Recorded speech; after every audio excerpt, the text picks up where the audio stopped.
प्रेम में तो निर्द्वंद्वता होनी चाहिए। प्रेम जब स्वतंत्र होगा, प्रेम जब आनंदित होगा, और सत्य कहूं तो प्रेम जब अनंत होगा तो रोम रोम संत होगा। क्या होगा? प्रेम जब अनंत होगा तो तुम्हारा रोम रोम संत होगा।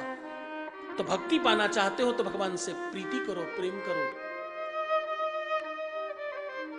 बोले प्रेम जब अनंत हो गया तो रोम रोम संत हो गया। प्रेम जब अनंत हो गया तो रोम रोम संत हो गया। प्रेम जब अनंत हो गया रोम रोम संत हो गया। प्रेम जब अनंत हो गया रोम रोम संत हो गया। रोम रोम संत हो गया। रोम रोम संत हो गया। रोम रोम संत हो गया। अनंत हो गया। मुंह खोल के बोलो भैया, मुंह में और संत हो गया। रोम रोम संत हो गया। रोम रोम संत हो गया। जब अनंत हो संत हो गया। रोम जब संत हो गया। प्रेम जब अनंत हो गया। प्रेम जब अनंत हो गया। हाजी रोम रोम संत हो गया। रोम रोम संत हो गया। देखो प्रेम जब अनंत हो गया रोम रोम संत हो गया। प्रेम जब अनंत हो गया रोम रोम संत हो गया।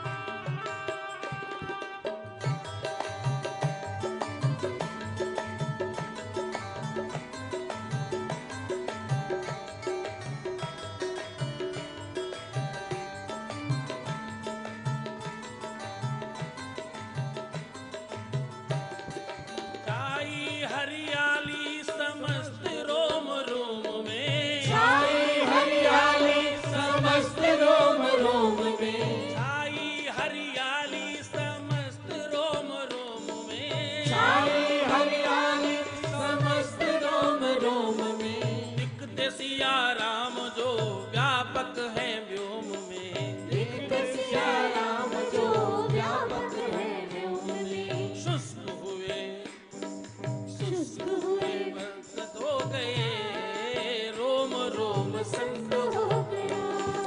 शुष्क ही बसंत हो गया। रोम रोम संत हो गया। प्रेम जब अनंत हो जय हो। रोम रोम संत हो गया। प्रेम जब अनंत हो गया रोम रोम संत हो गया।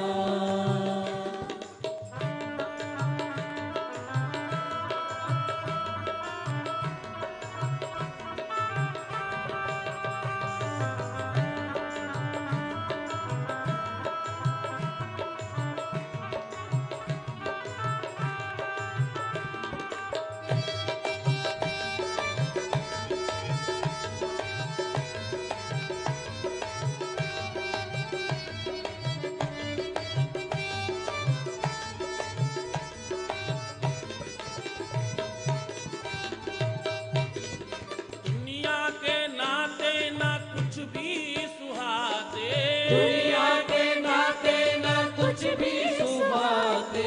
दुनिया के नाते ना कुछ भी दुनिया के नाते ना कुछ भी सुहाते, बीते उम्र राम नाम यश गाते, बीते उम्र राम नाम यश गाते, बीते उम्र राम नाम राम गाते, बीते उम्र राम नाम यश गाते, दुनिया के नाते ना कुछ भी सुहाते, दुनिया के नाते ना कुछ भी सुहाते, दुनिया के नाते ना कुछ भी सुहाते, दुनिया के नाते ना कुछ भी सुहाते, बीते उम्र राम नाम राम राम गाते, बीते उम्र राम नाम राम नाम गाते, अपना सिया कांत हो गया,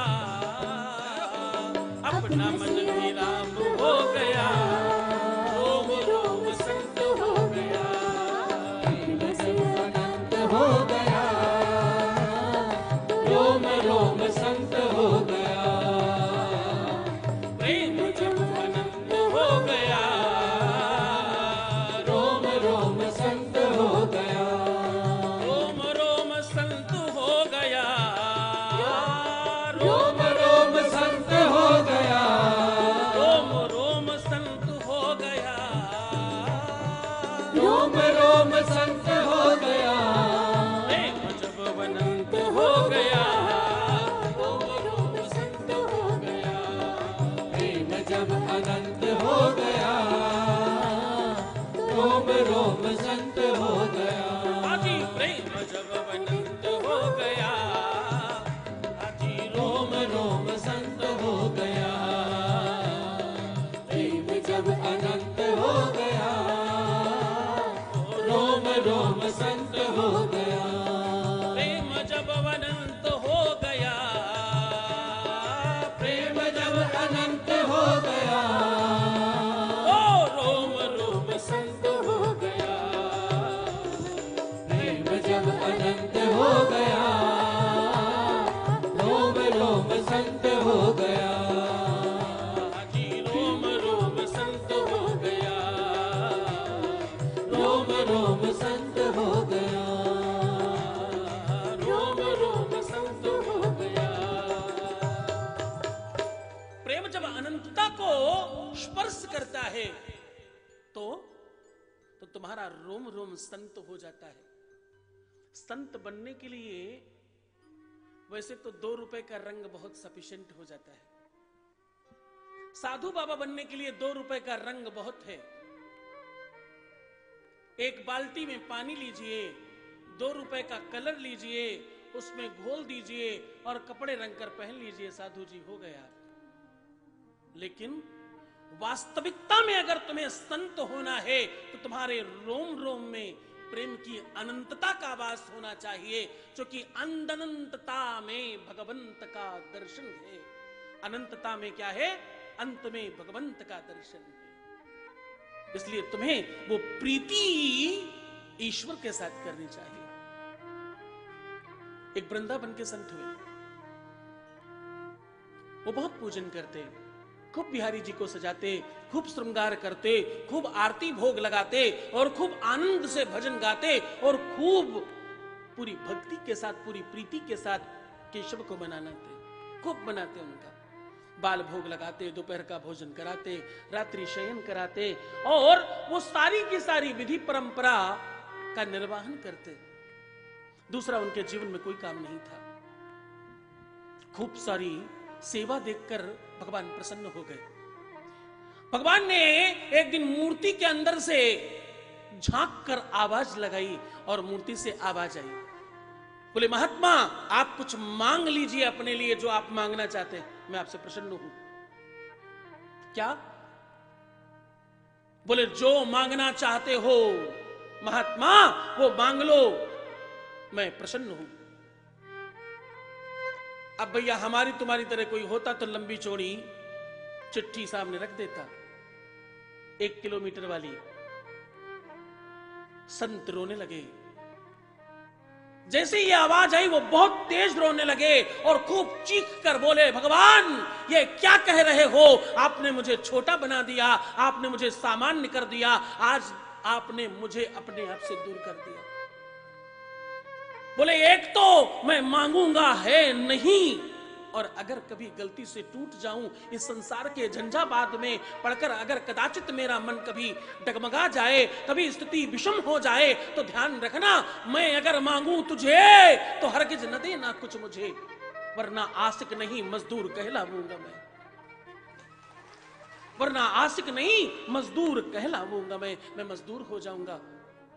मैंने आपकी पूजा की, बदले में आपने मुझे आशीर्वाद स्वरूप कुछ सामान दे दिया, कुछ मेरी मनोकामनाओं की पूर्ति कर दी, ये तो मजदूरी हो गई मालिक। आप क्या कह रहे हो? मैं तो प्रेम करता हूं आपसे, कुछ लेना नहीं चाहता। मैं तो उस भांति प्रेम करता हूं जैसे एक मां अपने बच्चे को खूब दिन रात प्रेम करती है, दिन रात पालती पोसती है, उससे शाम को कुछ मांगती थोड़ी है। छोटे से बच्चे को दिन भर भोग लगाया, प्रसाद खिलाया, दूध पिलाया, उसका कपड़े दूसरे अच्छे से पहनाए, और शाम को उस बच्चे से बोले अब भाई मुझे कुछ दे दो, तो बच्चा कहां से देगा? ये प्रीति की रीति है, एक तरफ से चलती है महाराज। जब तक मैं करूं तब तक मुझे करने देना, और जब मैं नहीं कर पाऊं तो तुम करना। तुम्हारा वो संबंध उसी आधार पर होना चाहिए। और एक बात कहूं, संत का क्षण अन्न का कण बर्बाद नहीं करना चाहिए। थाली में भोजन उतना ही लेना जितना खत्म कर दो, और कभी गुरुजी पकड़े मिल जाएं बाई चांस, तो उनसे समय भी उतना ही लेना जितने में दूसरों का भी कल्याण हो जाए, क्योंकि तुम्हारा अकेले का कल्याण तो 24 घंटे में भी नहीं होगा, इसलिए उनको 2-4 सेकंड में छोड़ देना।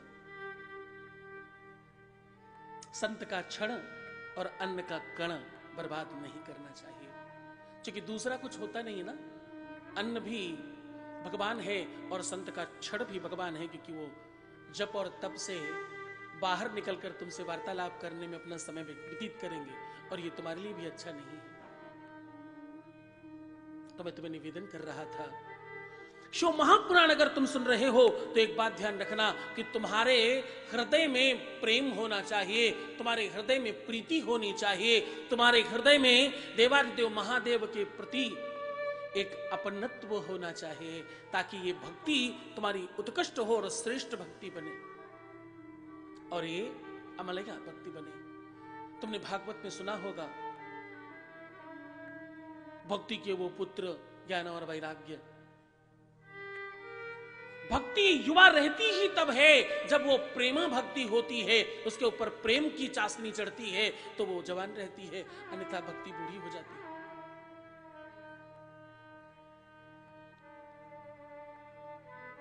खैर, आप सब बहुत सौभाग्यशाली हैं।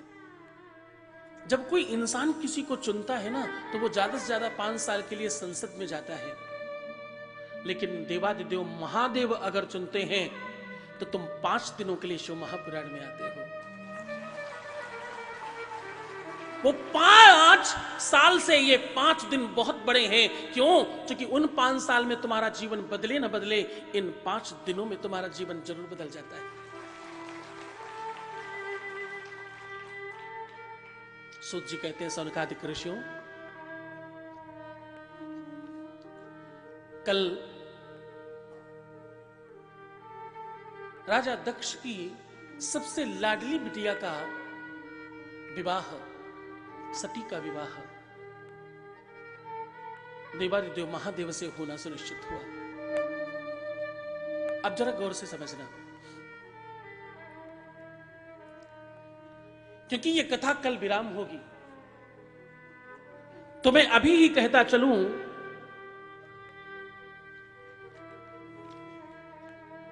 कि आज और कल जो 3 दिन पहले व्यतीत हो गए, उनमें कदाचित हो सकता है कि तुम्हारा समय कम रहा या तुम नहीं आ पाए, लेकिन अब इस समय के बाद तुम्हारे जीवन का सबसे महत्वपूर्ण समय प्रारंभ हो रहा है। क्यों? क्योंकि हम सब गृहस्थ हैं और देवादिदेव महादेव गृहस्थ जीवन में प्रवेश करने जा रहे हैं।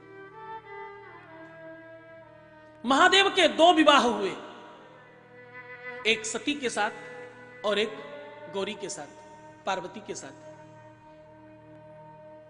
तुम्हारे भी 2 विवाह होते हैं, एक सांसारिक विवाह होता है और दूसरा बहुत ज्यादा चतुराई और बहुत ज्यादा इंसान का बुद्धिमान बनने की कोशिश करना। ये सारे के सारे वो लक्षण हैं जिन लक्षणों से तुम भक्ति से और परमात्मा से दूर होते हो और तुम्हारे जीवन में सिर्फ और सिर्फ संकट रहते हैं। तुम कितना ही बेवकूफ बना लो, तुम कितना ही किसी को समझा लो कि मेरे जीवन में कोई संकट नहीं है, लेकिन सत्य बताऊं, अगर कदाचित सीधी बात तुमसे की जाए तो तुम में से वो कोई व्यक्ति नहीं होगा जो रोने नहीं लग जाएगा। जैसे ही तुम्हारे बारे में बात होगी, तुम्हारे वो गंगा जमुना बाहर आना प्रारंभ हो जाएंगी। हम सब संसारी हैं, हम सबके जीवन में कष्ट हैं और संकट हैं, उसके बावजूद हम अतिशय बुद्धिमान बनकर कभी कभी, अतिशय जानकार बनकर कभी कभी, अतिशय लोभी बनकर कभी कभी, अतिशय लालची बनकर कभी कभी सब खराब कर बैठते हैं। साधारण से साधारण इंसान जिसको कोई खास आवश्यकता नहीं है, वो भी खूब बड़ा सा मोबाइल लेकर घूम रहा होता है। क्या जब मोबाइल नहीं था तब जीवन नहीं था, लेकिन शायद इतना ज्यादा विषमता नहीं थी। एक और बड़ी बात, ध्यान से गौर से समझना, जीवन में जब भी घनघोर संकट तुम्हारे सामने होगा तो देवादिदेव महादेव ही तुम्हें बचाने आएंगे, दूसरा कोई नहीं आएगा। कुछ भी काम नहीं आता है, यह सत्य मान लीजिए। जिनकी किडनी खराब हो गई हो, जिनका लीवर खराब हो गया हो, जिनका कोई भी अंग प्रत्यंग खराब हो गया हो, उनको पूछो कितने भी पैसे लगाने के बाद क्या पहले जैसा हो सकता है? क्या कोई तरीका है दुनिया में बिल्कुल पूर्व की तरह ही हो जाए? ऐसा कोई तरीका है क्या? ऐसा कोई तरीका नहीं। उस समय पता लगता है कि पैसा भी कोई काम का नहीं है, रुपया भी कोई काम का नहीं है। वो पुरानी वाली 1000 और 500 वाली नोट अगर आज पड़ी मिले तो आप लोगों में से कितने लोग हैं जो उठा लेंगे? पुरानी वाली 500 की नोट जो अब नहीं चलती। क्यों? जिस समय वो नोट चलती थी तब तो तुम उठाकर माथे से लगाते थे, आज तो तुम स्पर्श भी नहीं करोगे। ऐसा क्यों? नोट तो वही है, कागज तो वही है, अंतर क्या हुआ? बस तुम्हारे मन मस्तिष्क को यह पता चल गया कि वो नहीं चलती। मतलब ये पैसा तुम्हारी समझ है, केवल ये पैसा तुम्हारी जानकारी है मात्र कि ये नोट इतने में चलती है, इसलिए उसको तुम पर्स में दबाकर घूम रहे हो, पर्स में छुपाकर घूम रहे हो, बड़ी वाली नोट कहीं कोई देख न ले। मैं सत्य कहूं, यकीन मानना, ऐसा कुछ जरूर करते रहो कि कल को कोई बड़ा ऐसा संकट तुम्हारे जीवन में ना आए जिसका इलाज धन से भी नहीं हो सकता। बस एक लाइन गाऊंगा, उसके बाद हम लोग शिव महापुराण में प्रवेश करेंगे। सज धज कर जिस दिन मौत की सहजादी आएगी, और कोई पता नहीं है, इसका कोई समय नहीं है। बूढ़े लोग ही जाएंगे ये सुनिश्चित नहीं है। कोरोना ने हमें सिखा दिया, बता दिया, ऐसा कुछ नहीं है। जवान जवान छोटे छोटे बच्चों को भी बड़ी विषमता का सामना करना पड़ा। बोले सज धज कर जिस दिन मौत की सहजादी आएगी, ना सोना काम आएगा न चांदी आएगी। सज धज कर जिस दिन मौत की सहजादी आएगी, ना सोना काम आएगा न चांदी आएगी। सज धज कर जिस दिन मौत की सहजादी आएगी, ना सोना काम आएगा चांदी आएगी, ना सोना काम आएगा ना चांदी आएगी।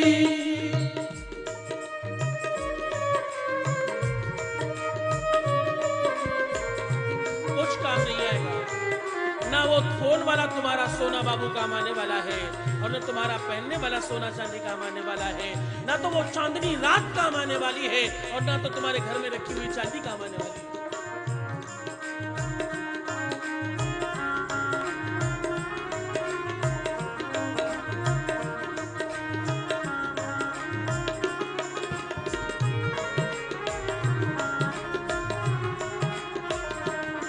ना सोना काम आएगा, ना चांदी आएगी, ना सोना काम आएगा, ना चांदी आएगी।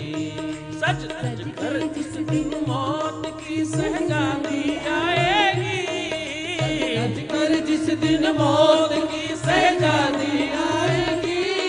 ना सोना काम आएगा, ना चांदी आएगी, ना सोना काम आएगा, ना चांदी आएगी। सज धज कर जिस दिन मौत की सहजादी आएगी, सज धज कर जिस दिन मौत की सहजादी आएगी। सज धज कर जिस दिन मौत की सहजादी आएगी, सज धज कर जिस दिन मौत की सहजादी आएगी। ना सोना काम आएगा, ना चांदी आएगी, ना सोना काम आएगा, ना चांदी आएगी। ना सोना काम आएगा, ना चांदी आएगी। ना सोना काम आएगा, ना चांदी आएगी। ओम नमः शिवाय, ओम नमः शिवाय, ओम नमः शिवाय, ओम नमः शिवाय। ओम नमः शिवाय, ओम नमः शिवाय, ओम नमः शिवाय, ओम नमः शिवाय। ओम नमः शिवाय, ओम नमः शिवाय, ओम नमः शिवाय, ओम नमः शिवाय। ओम नमः शिवाय, ओम नमः शिवाय, ओम नमः शिवाय, ओम नमः शिवाय। ओम नमः शिवाय, ओम नमः शिवाय, ओम नमः शिवाय, ओम नमः शिवाय। ओम नमः शिवाय, ओम नमः शिवाय, ओम नमः शिवाय, ओम नमः शिवाय। ओम नमः शिवाय, ओम नमः शिवाय, ओम नमः शिवाय, ओम नमः शिवाय। नमः शिवाय, ओम नमः शिवाय, ओम नमः शिवाय, ओम नमः शिवाय। ओम नमः शिवाय, ओम नमः शिवाय, ओम नमः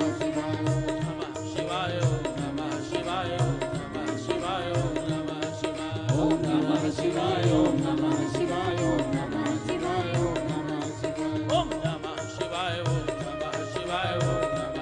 ओम नमः शिवाय। ओम नमः शिवाय, ओम नमः शिवाय, ओम नमः शिवाय, ओम नमः शिवाय। ना सोना काम आएगा, ना चांदी आएगी, ना सोना काम आएगा, ना चांदी आएगी।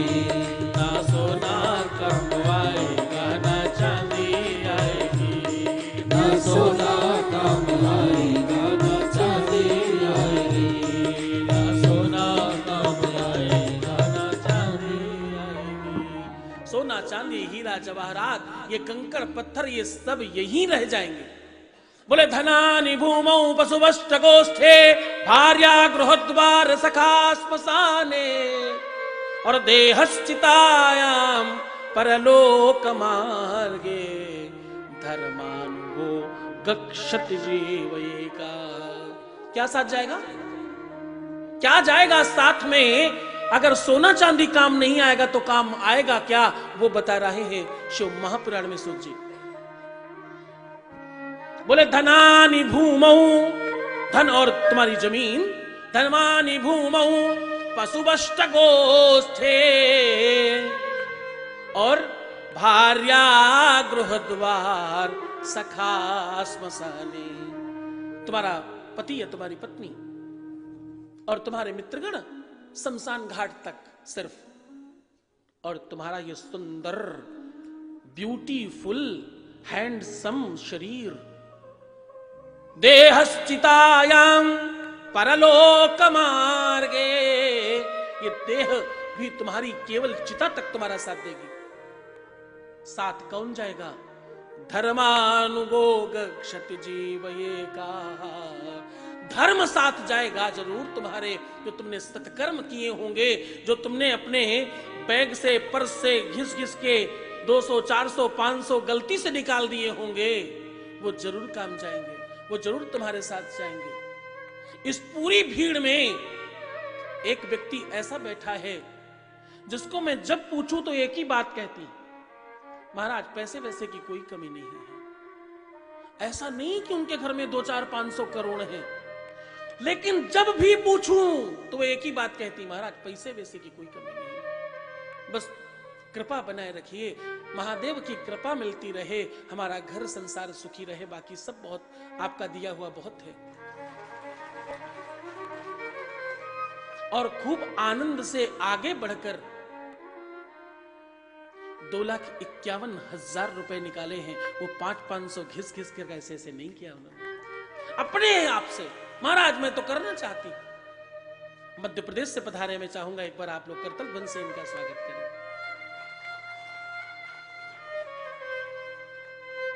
दर्शन करिए आप इनका। ये संखपति नहीं है, ये सब तुम्हारे लोग जो लोगों की तरह ही हैं। वो हृदय केवल है इनमें, वो दिल है इनके अंदर, वो ताकत है इनके अंदर भक्ति की, बस वही आनी बाकी है। इस कथा की आयोजिका हमारी बिटिया अनुराधा पांडे और रितेश पांडे जी, इस कथा का पूरा आयोजन अपने सर पर ओढ़ लिया और बोले कोई बात नहीं गुरुजी, हम सुबह खूब आनंद से करेंगे। और पूरा बल लगा करके पूरी की पूरी व्यवस्था करा रही हैं और इस कथा का खूब आनंद से वाचन करवा रही हैं। एक बार करतल ध्वनि से इनका भी वंदन और अभिनंदन। इस व्यासपीठ से बहुत आशीर्वाद किए। अच्छा, कहती है एक ही बार नहीं, मैं तो हर साल कराना चाहती हूं।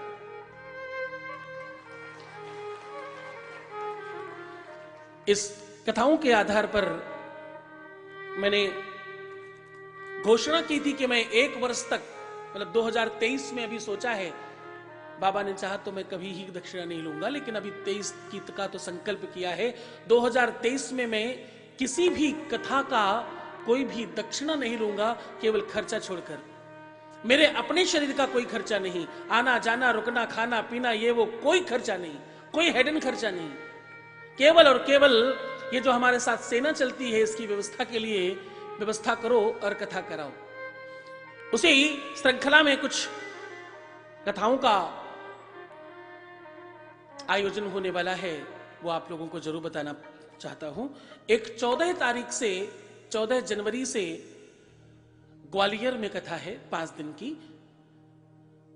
ये बहुत अच्छे और बहुत सज्जन व्यक्ति हैं, बहुत समय से समय चाह रहे थे, भगवान की कृपा हुई और 14 जनवरी जो कि बड़ा पवित्र और पावन पर्व है, ये उनको प्राप्त हुआ। ग्वालियर में 14 तारीख से हम लोग 5 दिन देवादिदेव महादेव को मनाएंगे। 23 जनवरी से हम लोग फर्रुखाबाद में 5 दिवसीय शिव महापुराण कर रहे हैं। फर्रुखाबाद में भी तुम्हारे ही जैसे कोई एक परिवार ने, एक बच्चे ने पूरा का पूरा वहन कर लिया और बोला महाराज ये कथा आनंद से होने दीजिए। फिर 1 फरवरी से 5 फरवरी बक्सर में, 7 फरवरी से 13, 7 के बजाय 8 से कर रहे हैं। ये एक दिन का इनके कुछ बच्चों का कुछ प्रॉब्लम थी, तो 8 फरवरी से 7 दिवसीय कथा बलिया के पास एक ग्राम है, मैं कल उच्चारण करूंगा, वहां पर है। और 15 फरवरी से 19 फरवरी रायपुर छत्तीसगढ़ में कथा का आयोजन होने जा रहा है। रायपुर छत्तीसगढ़ के जो लोग बैठे हैं एक बार हाथ उठाओ अगर हो तो। आप जी, आप सबका जो कथा ले रहे हैं वो है क्या? कल आया था वो बालक, अच्छा वो बोले कि कथा की व्यवस्था करनी है, तत्काल बड़ा प्रसन्न हो गया। उसे शिवरात्रि मिल रही है इस मध्य में, इसलिए बड़ा प्रसन्न हो गया और भाग कर गया कि मैं तैयारियां करूंगा जाकर के। तो जो भी छत्तीसगढ़ के लोग मुझे जानते समझते हैं, सब लोग जाकर के खूब सहयोग करना, खूब आनंद से कथा करेंगे, क्योंकि देवादिदेव महादेव का बड़ा पर्व है शिवरात्रि, हम रायपुर में ही मनाएंगे। 22 फरवरी से 28 फरवरी हम लोग साउथ इंडिया की यात्रा में निकल रहे हैं, हैदराबाद कथा कर रहे हैं। तो जो लोग हैदराबाद से हैं एक बार हाथ उठाइएगा। हैदराबाद से काफी लोग हैं, आप सब जो कथा लेने आए थे वो हैं हैदराबाद से। अच्छा, सब क्योंकि बच्चे जैसे ही ये अवसर मिला, सब व्यवस्थाओं की वजह से तत्काल प्रस्थान करके व्यवस्था में लग गए। देवादिदेव महादेव इन सब पर खूब कृपा करें, खूब करुणा बरसाएं और इसी आनंद से निरंतर देवादिदेव महादेव की गाथाएं ऐसी ही चलती रहें। बोले शंकर भगवान की।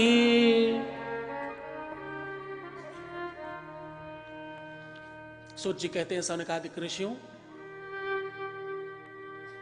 दक्ष की लाडली बिटिया सती का विवाह देवादिदेव महादेव से होना सुनिश्चित हुआ।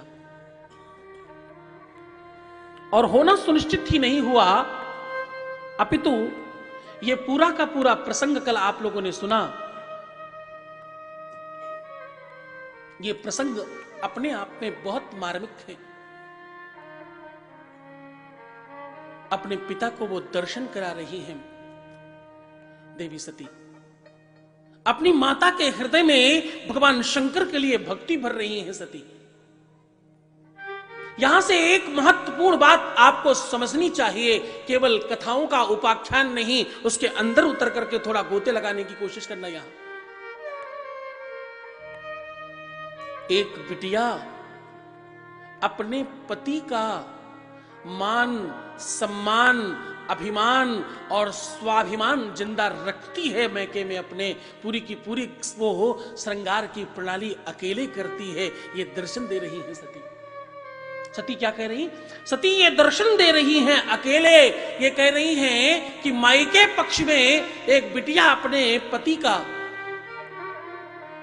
श्रृंगार करती है, अपने मां बाप के हृदय में उसके लिए उच्च स्थान का निर्माण करती है, और वो उनकी नजर में श्रेष्ठ रहे, वो उनकी नजर में श्रेष्ठ हो सके, इस भाव से उस मानस को जन्म देती है बिटिया अपने घर में। आप ये समझिए। मैं एक बात कहूं, पहले जैसी ससुराल अब नहीं रही। पहले ससुराल का अपना एक अलग आनंद था और एक जबरदस्त फीलिंग थी।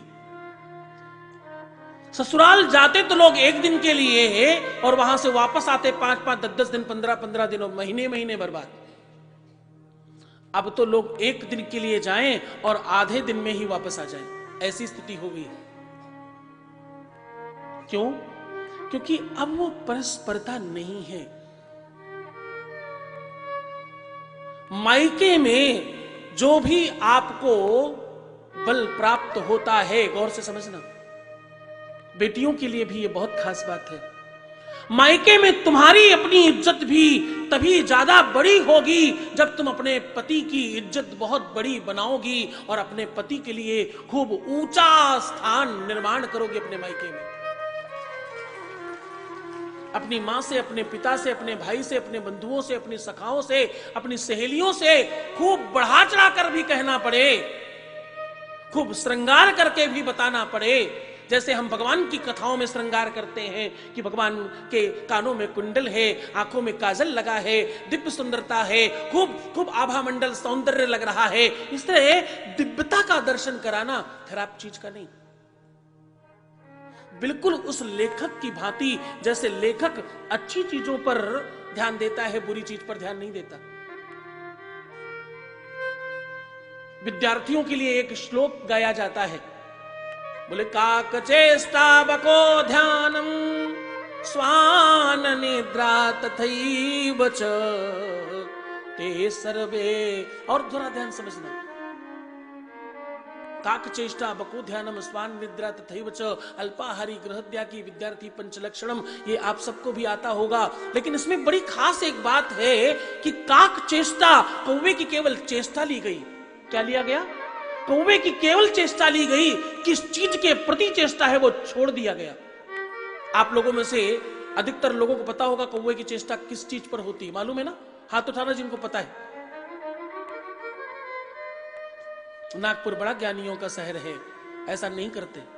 एक आध लोग जबरदस्ती हाथ उठा लो।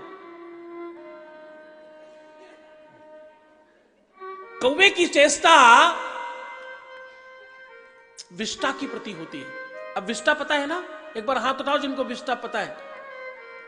अरे गूगल कर लेना, इससे ज्यादा यहां से नहीं बता सकता। कौवे की चेष्टा विष्टा के प्रति होती है। विष्टा नहीं ली, चेष्टा ले ली। लेखक की दृष्टि देखना। बको ध्यानम, बगुला किस चीज के प्रति ध्यान कर रहा है, वो वस्तु नहीं ली। ये नहीं बोला वो मांसाहारी है, वो मछली मारने के लिए बैठा है, वो मछली को खाने के लिए बैठा है, ये नहीं लिखा। क्या लिखा? बको ध्यानम। बगुले का ध्यान इतना एकाग्र चित्त वाला होता है, इतना ज्यादा पक्का होता है। कभी आप बगुले को देखिए पानी के किनारे बैठे हुए, वो ऐसा चुपचाप मूर्तिमान होकर बैठा होगा, मानो ऐसा लग रहा होगा कोई मूर्ति बैठी है, हिलेगा ही नहीं, बिल्कुल तटस्थ। अगर उसकी चोंच नीचे पानी में गई तो मछली लेकर ही वापस आएगी, इसमें कोई संदेह नहीं है। इतना जबरदस्त ध्यान है। यद्यपि वो ध्यान दिखावटी है, बनावटी है, लेकिन उसके बावजूद भी उस ध्यान को लिया गया, क्योंकि कहते हैं उतना जबरदस्त ध्यान। जो अच्छे संत नहीं होते उनके लिए कहते हैं ना बगुला भगत, बोलते हैं ना। सुना नहीं सुना? अरे आज तो सुन लिया। कहते हैं बगुला भगत, जो गड़बड़ वाले संत होते हैं उनको बगुला भगत कहते हैं। क्यों? क्योंकि बगुला यानी वो जो बको ध्यानम, यानी जो बगुला है, वो आप बगुला सब समझते होंगे, व्हाइट कलर का, सफेद कलर का पक्षी होता है, उसका केवल ध्यान लिया गया। स्वान निद्रा, कुत्ते की बाकी, डॉग की, स्वान की बाकी कोई भी चीजें नहीं ली, केवल क्या लिया? स्वान निद्रा। उसके बगल से निकल जाइए वो जाग जाएगा। उसकी नींद बड़ी कच्ची होती है, वो तत्काल जग जाता है, कुंभकर्ण की तरह नहीं सोता। बगल में बम फूट जाए उसे पता ना चले, ऐसा नहीं सोता। तो बोले विद्यार्थी को ऐसा होना चाहिए, अच्छी अच्छी अच्छी अच्छी अच्छी चीजें ले रहे हैं, ऐसे ही अपने पति की अच्छी अच्छी वाली चीजें निकाल निकाल के, जो खराब वाली वो चुपचाप बंद कर देना। अच्छी अच्छी चीजों का एक विंडो बनाना, एक अच्छा सा बुके बनाना, और वो अपने मायके में परोसना। उससे क्या होगा? उससे तुम्हारा सम्मान बढ़ेगा। पति किसका? तुम्हारा। प्यार किसका? तुम्हारा। व्यक्ति किसका? तुम्हारा। तुम किसके? उसके। तो भैया उसका बढ़ेगा तो तुम्हारा भी बढ़ेगा। ये बात ध्यान रखना। तुम ऐसा नहीं करते, इसलिए तुम्हारा भी मायका जल्दी छूट जाता है। आपको एक बात सच कहूं, दुनिया में लोग बहुत स्वार्थी हैं। तुमसे भी प्रीति तभी करेंगे जब तुम में ताकत दिखाई पड़ेगी और तुम्हारी मजबूती दिखाई पड़ेगी। दामाद जी के पास पैसा ऐसा तो खैर खूब है, कोई दिक्कत वाली बात नहीं है। अब हर बार कार्ड जाएगा ही जाएगा, चाहे दामाद जी कुछ दें चाहे नहीं दें।